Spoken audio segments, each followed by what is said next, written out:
Bonjour, bienvenue à l'atelier en gestion du stress de Action Hypoglycémie Québec. Mon nom, c'est Martin Kerouac.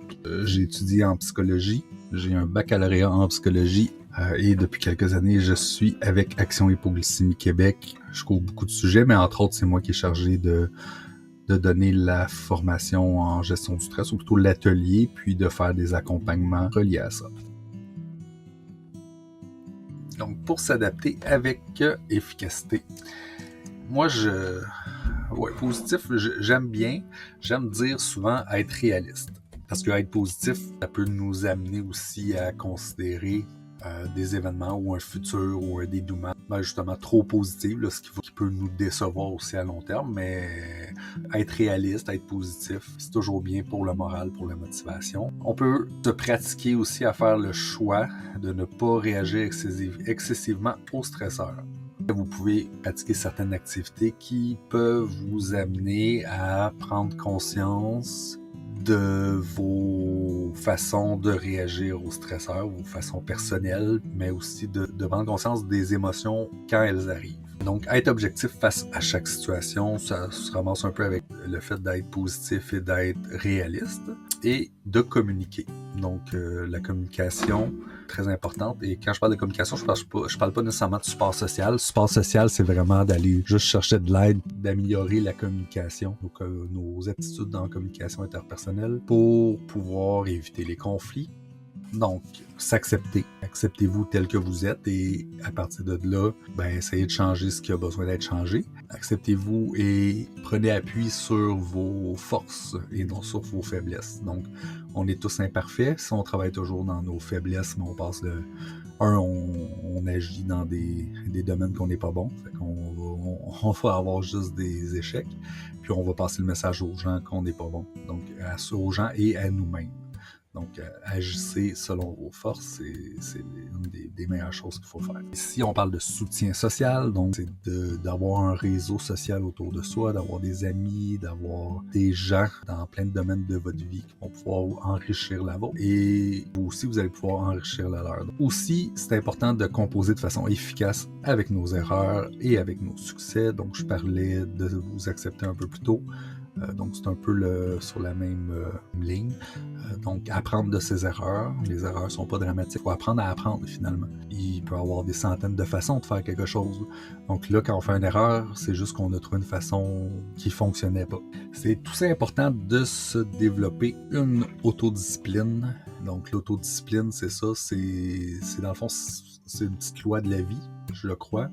C'est vaut mieux un petit peu de quelque chose à tous les jours que beaucoup de rien une fois par semaine ou une fois de temps en temps quand on n'est pas découragé. Puis c'est important aussi de décomposer nos objectifs en petites étapes qu'on va atteindre une après l'autre. C'est ça l'autodiscipline. Dans le fond, c'est l'art de décomposer nos objectifs en objectifs réalisables qu'on va atteindre un après l'autre puis qui va nous mener à une grande réalisation à plus long terme. La méditation. J'en parlais un peu plus tôt quand je parlais de pensée et d'émotion, d'être conscient de ce qui se passe en dedans de nous pour pouvoir éviter de surréagir aux stresseurs.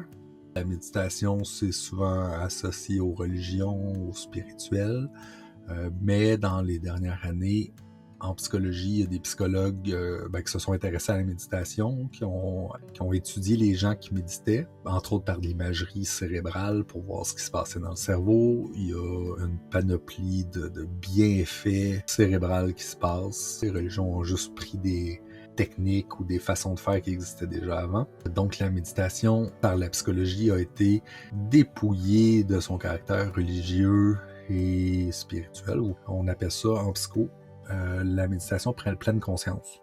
On peut aussi pratiquer de la relaxation, qui n'est pas la même chose que la méditation. La relaxation, l'objectif, c'est de détendre ses muscles, un peu comme quand on vit un massage. Donc, c'est de déconnecter le courant électrique, les signaux qu'on envoie dans nos muscles et qui font qu'ils se tendent.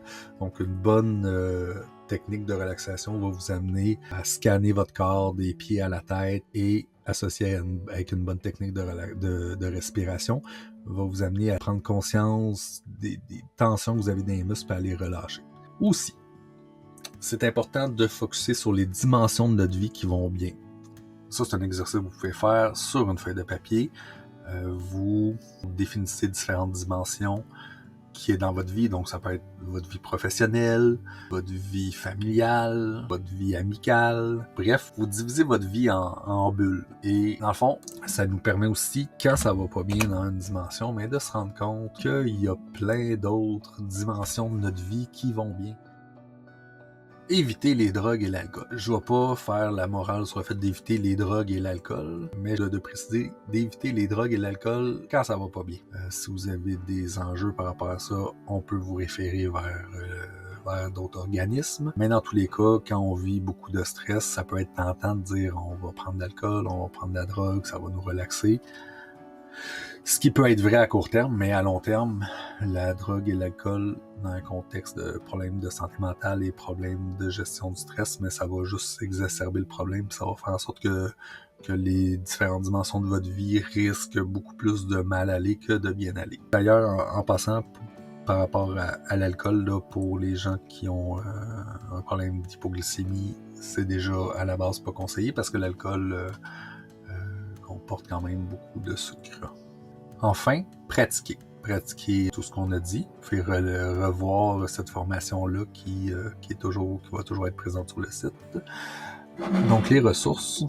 Le laboratoire sur le stress humain, le www.stresshumain.ca où vous pouvez aller pour approfondir vos connaissances sur le stress. La chercheure principale et la directrice, c'est Mme Sonia Lupien, là, qui a un PhD.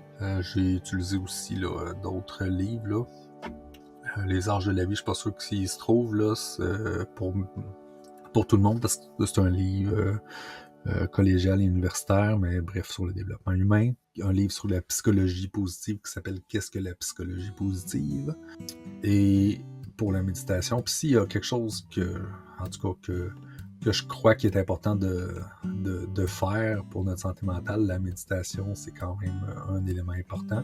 Donc, si on a le temps de méditer de Christophe André, par contre, il a fait plusieurs livres sur le sujet et sur d'autres sujets. Donc, c'est quelqu'un qui a été prolifique. Il a fait des livres d'ailleurs sur les troubles de personnalité qui aident beaucoup d'intervenants.